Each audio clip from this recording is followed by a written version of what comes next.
জামাত ইসলাম ক্ষমতায় গেলে নারীরা কিভাবে চলবে তা স্পষ্ট করেছেন দলটির আমির ডাক্তার শফিকুর রহমান। তিনি বলেন, সমাজের বনিয়ত পরিবার নারীদের আমরা সে জায়গায় দেখতে চাই তারা সব পারবে, যার মেধা আছে, প্রয়োজন আছে, সমাজে সব করবে, সভ্যতা চাকা করানোর জন্য সমানতাল তারা অংশগ্রহণ করবে।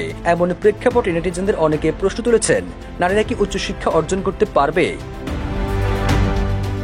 উচ্চশিক্ষা প্রসঙ্গে জামাত আমির বলেন, নারীরা উচ্চশিক্ষা নেবেন তাদের মেধা অনুযায়ী, সমাজের অগ্রগতি অনুযায়ী কাজ করবেন যোগ্যতা অনুযায়ী। তার সঙ্গে তারা দুইটি বাড়তি জিনিস ভোগ করবে, যেটা এখন তারা পান না।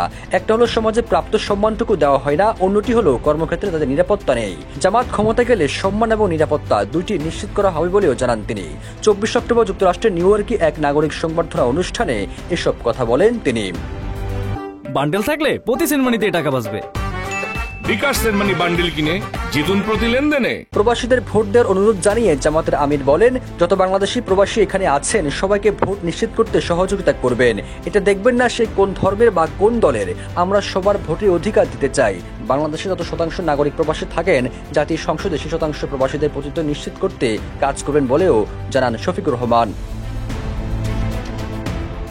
এ সময় ন্যায় বিচার নিশ্চিত করার লক্ষ্যে কাজ করার কথা জানিয়ে জামাতের আমির বলেন, গ্রাম্য আদালত থেকে শুরু করে সুপ্রিম কোর্ট কোথাও ন্যায় বিচার পায় না। পবিত্র কোরআন যে ন্যায় বিচার এই জাতিকে বিশ্ববাসীকে উপহার দিয়েছে, তার ভিত্তিতে প্রত্যেক নাগরিকের জন্য ন্যায় বিচার পাওয়ার অধিকার নিশ্চিত করা হবে। সবুজ আলম, নিউজ ডেস্ক, ইত্তেফাক।